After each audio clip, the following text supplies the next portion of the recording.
నమస్తే. ప్రపంచం ఇప్పుడు యుద్ధం ముంగిట ఉంది. ఈ యుద్ధం సమయంలో జరుగుతున్న పొరపాట్లు ఏంటి? అమెరికా దేశానికి ఏర్పడుతున్న గ్రహచాట్లు ఏంటి? తెలిసి తప్పు చేస్తోందా? పప్పులో కాలేస్తుందా? ఏం జరుగుతోంది? అసలు అమెరికా వ్యవస్థలో ఉన్నటువంటి పెద్ద ప్రాబ్లం ఏంటి? ఇప్పుడు ఇరుక్కున్నటువంటి పరిస్థితి ఏంటి? అక్షరాల ఊబిలో మునిగిపోతున్నటువంటి అమెరికా యొక్క వాస్తవ పరిస్థితిని ఇప్పుడు మనం చర్చిద్దాం. అయితే ఈ విషయం తెలుసుకునే ముందు కొంత చరిత్రలో వెనక్కి వెళ్ళాలన్నమాట.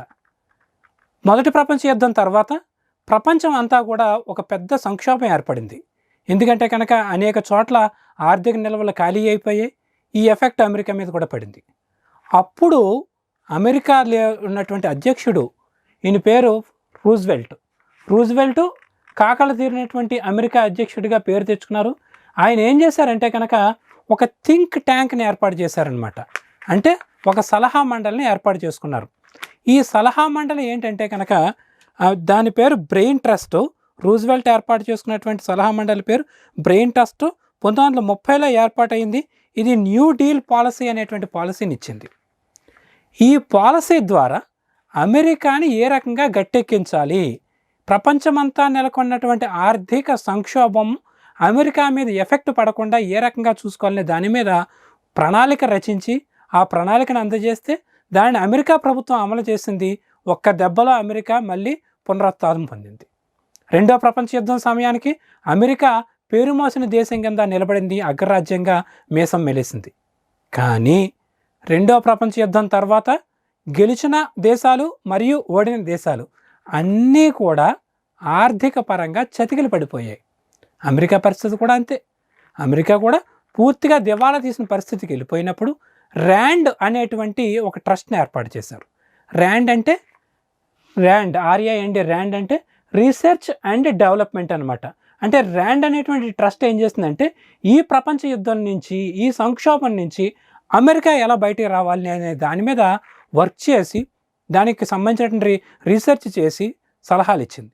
ఈ సలహాలను పాటించడం ద్వారా అమెరికా చకచక పైకి లేచింది. అంటే మిగిలినటువంటి ప్రపంచ దేశాలు రెండో ప్రపంచ యుద్ధం ఎఫెక్ట్కి పులికిపోతే అమెరికా మాత్రం లేచి కూర్చుంది మరియు అభివృద్ధి చెందిన దేశం కింద వర్ధిల్లింది. అంటే 1960-70 వచ్చేసరికి ప్రపంచంలోకెల్లా కూడా శాసించే దేశం స్థాయికి అమెరికా వచ్చేసింది. ఇది చాలా నేర్చుకోవాల్సినటువంటి గుణపాఠం. తర్వాత కాలంలో వచ్చినటువంటి అధ్యక్షుల్లో 80వ దశకంలో వచ్చినటువంటి రొనాల్డ్ రేగన్ కూడా ఏం చేశారంటే ఒక థింక్ ట్యాంక్ ఏర్పాటు చేసుకున్నారు. హెరిటేజ్ ఫౌండేషన్ అనేటువంటి పేరుతో ఏర్పాటైనటువంటి ఈ థింక్ ట్యాంక్ ఏం చేస్తుందంటే దీని పేరు హెరిటేజ్ ఫౌండేషన్. ఈ హెరిటేజ్ ఫౌండేషన్ అనేటువంటిది ఒక సలహా మండలి అన్నమాట. ఇది దేశంలో అగ్రనాయకత్వం ఏదైతే ఉందో అంటే ప్రెసిడెంటు, కాంగ్రెస్, అలాగే అధికార పార్టీ ఎలా నడిపించాలి దేశాన్ని అనే దాని మీద రీసెర్చ్ చేసి దానికి సంబంధించి ఒక ప్రణాళికని ఇచ్చినట్లయితే ఆ ప్రణాళిక ఆధారంగా దేశాన్ని ముందుకు తీసుకెళ్లారు. 1980-90 దాటేసరికి ప్రపంచంలోకెల్లా నెంబర్ 1 దేశం కింద అమెరికా నిలబడింది. సోవియట్ యూనియన్ చతికిలు పడిపోయింది. మిగిలిన కమ్యూనిస్ట్ దేశాలు చతికిలు పడిపోయి మిగిలినవన్నీ కూడా ఎకానమీలో తన్నుకుంటుంటే 80-90 దశకం దాటేసరికి తిరుగులేని దేశంగా అమెరికా ఆవిర్భవించింది. ఈ 3 ఉదాహరణల్ని మనం బాగా గుర్తుపెట్టుకోవాలి. ఇక భారత్ వైపు వద్దాం. భారతదేశానికి స్వాతంత్రం వచ్చినటువంటి తర్వాత ఆ సమయంలో ఉన్నటువంటి సంక్షోభాన్ని గట్టెక్కించడం కోసం పంచవర్ష ప్రణాళికలు అనేటువంటివి ఏర్పాటు చేసుకున్నారు. మొదట్లో ఈ పంచవర్ష ప్రణాళికలు బాగా పనిచేసాయి. ఎందుకంటే వ్యవసాయానికి ప్రాధాన్యతనిచ్చే 2 సార్లు, భారీ పరిశ్రమలకు ప్రాధాన్యత ఇచ్చాయి, సాగునీటి ప్రాజెక్టులకు ప్రాధాన్యత ఇచ్చాయి. ఆ సమయంలో భారత్ని గట్టెక్కించడానికి కొంతవరకు ఈ ప్రణాళికలు ఉపయోగపడ్డాయి. కానీ తర్వాత కాలంలో మితిమీరిన లైసెన్సింగ్ విధానము, మితిమీరిన కేంద్ర ప్రభుత్వం అదుపు, ఇంకా చెప్పాలంటే కాంగ్రెస్ పార్టీ యొక్క నాయకులు జవహర్లాల్ నెహ్రూ, ఇందిరాగాంధీ, రాజీవ్ గాంధీ ఈ వారసత్వం పరిపాలన వల్ల ఏమైపోయిందంటే భారత్లో ఉన్నటువంటి వ్యవస్థలన్నీ గిజగిజలాడిపోయాయి. ఈ సమయంలో అంటే 90వ దశకం వచ్చేసరికి పరిస్థితి ఏమైందంటే కనుక భారతదేశం దివాలా అంచుకు చేరిపోయింది. బంగారం తీసుకెళ్ళి తాకట్టు పెట్టుకుంటే తప్ప జీతాలు ఇవ్వలేని పరిస్థితి వచ్చింది.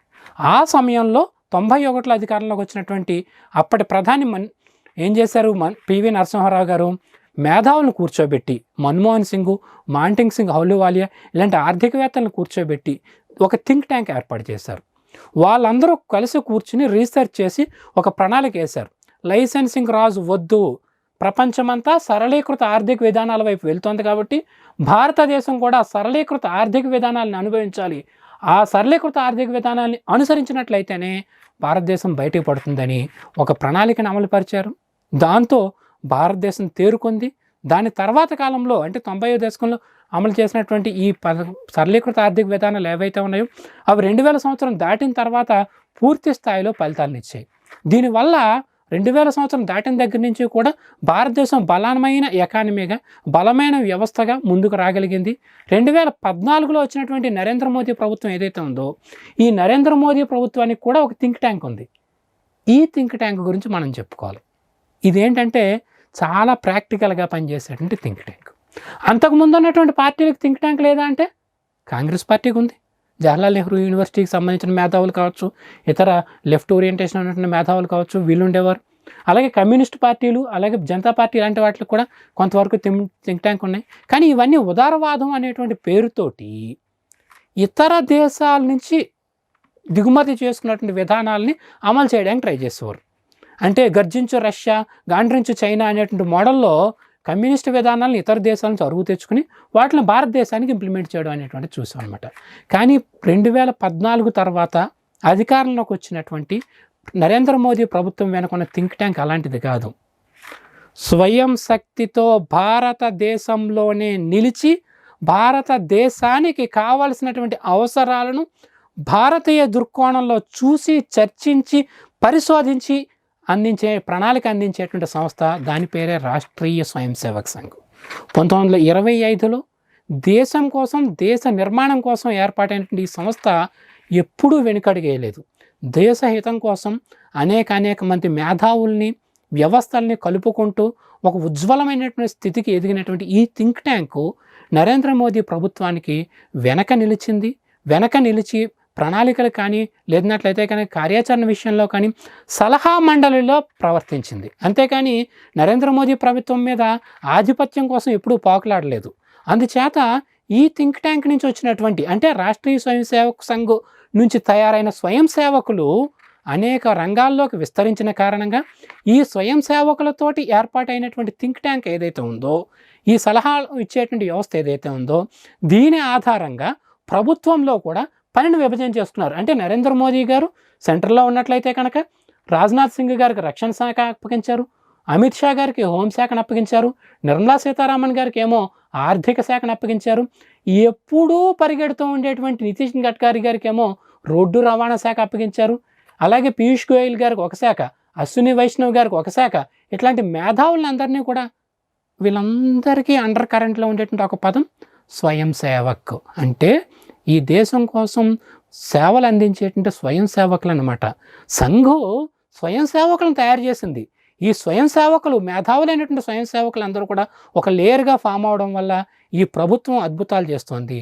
ఈ ప్రభుత్వం చేస్తున్నటువంటి అద్భుతాలు ఇప్పుడు అమెరికా దృష్టిని ఆకర్షించాయి. ఈ అమెరికా దృష్టిని ఆకర్షించడం ఎందుకు జరిగిందంటే కనుక ఈరోజు యుద్ధం కారణంగా అమెరికా పరిస్థితి పేకల్లోతు మునుగుతున్న పరిస్థితి. ఎందుకంటే ఈ 4 నెలల యుద్ధానికి ఎంత ఖర్చు అయింది అనుకుంటున్నారు? $25,000 బిలియన్. అంటే మన భాషలో చెప్పుకోవాలంటే దాదాపు 22 లక్షల కోట్ల రూపాయలు మంచినీళ్ళలా ఖర్చు అయిపోయాయి.